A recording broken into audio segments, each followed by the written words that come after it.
তাদের পরিবারে আসল কষ্ট, না ছোট ছেলের পড়ার টাকা আছে, না বাবার ওষুধ কেনার টাকা আছে, না তাদের 3 বেলা ঠিকমতো খাবার টাকা আছে। কি আর করবে, পরিবারে এই অসহায় অবস্থা দেখে না খেয়ে তো মরা যায় না, তাই তাদের মা লোকের বাসায় কাজ করা শুরু করে দেয়।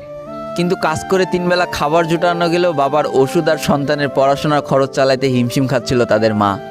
ঠিক এই সময়টায় পরিবারের ছোট ছেলে সারাদিন চিন্তা করতে থাকে যে আসলে তার কি করা উচিত, কি করলে পরিবারের সবাই ভালো থাকবে, কি করলে বাবার ওষুধ কেনার টাকা সে জোগাড় করতে পারবে, কি করলে বাবা মার স্বপ্ন পূরণের জন্য সে পড়াশোনা করতে পারবে।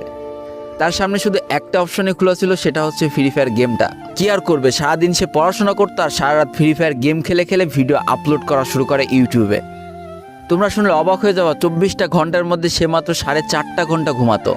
দিনের বেলা স্কুলে থাকতো, স্কুল থেকে এসে সে একটা চার দোকানে কাজ করতো, চার দোকান থেকে বাসায় এসে পড়াশোনা করতো, পড়াশোনার পরে রাত্রেবেলা ফ্রি ফায়ার গেম খেলে ভিডিও আপলোড করতো। সৃষ্টিকর্তা হয়তো তাদের কষ্টটা দেখেছিল, তাই তার বেশি দিন কষ্ট করা লাগেনি, 4.5 মাসের মাথায় তার একটা ভিডিও ভাইরাল হয়ে যায়। ব্যাস, লাইফের মোড়টা এইখান থেকে ঘুরে গিয়েছিল। তোমরা সকলে জানো একটা ভিডিও ভাইরাল হলে আসলে কি হয়।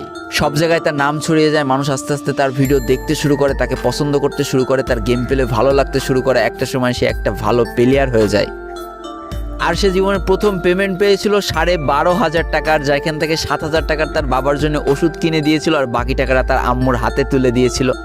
তারপর থেকে তার মাসিক বেতন কখনো ওই 12,000 টাকার থেকে কমেনি, বাড়তে বাড়তে বাড়তে বাড়তে একটা সময় তার মাসিক বেতন দাঁড়ায় 1 লাখ টাকা, যেটা ছিল তাদের পরিবারের জন্য অবিশ্বাস্য একটা ব্যাপার। যেই পরিবারটা না খেতে পেয়ে প্রায় মরার মতো অবস্থা হয়ে গিয়েছিল, সেই পরিবারটা আজকে কোথা থেকে কোথায় যেয়ে দাঁড়ালো। তবে সব থেকে মজার ব্যাপার কি জানো, এখন আর ফ্রি ফায়ার খেলতে দেখলে তার বাবা মা কিন্তু তাকে বকে না। তো দেখো, জীবনে খারাপ সময়গুলো চিরদিন স্থায়ী হয় না, খারাপ জীবন কাটিয়ে কিন্তু ভালো সময় আসে। অর্থাৎ তাদের পরিবার এখন ভালো সময় চলে এসেছে। তার বাবা আগে থেকে অনেক সুস্থ হয়ে গিয়েছে, এখন নিজে থেকে হাঁটাচলা করতে পারে, তাকে আর কাজ করে খেতে হয় না, তার মাকেও এখন আর কাজ করতে হয় না।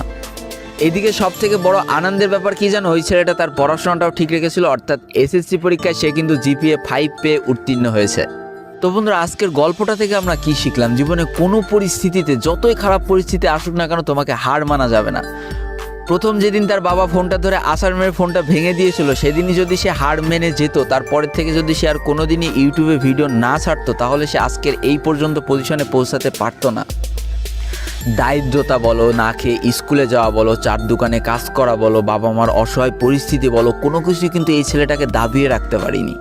আর দিন শেষে যেই মানুষটা সর্বোচ্চ কষ্ট করে, সৃষ্টিকর্তা তার পুরস্কার নিজে হাতে করে দেয়, এটাই তার জলজ্যান্ত একটা উদাহরণ। তো আজকের গল্পটা ইন্ডিয়ান একটা ভাই আমাকে পাঠিয়েছে এবং তার নামটাও বলতে নিষেধ করে দিয়েছে, এই জন্য আর বলা হয়ে উঠলো না, সেই ইউটিউবারের নামটাও আর বলা হয়ে উঠলো না।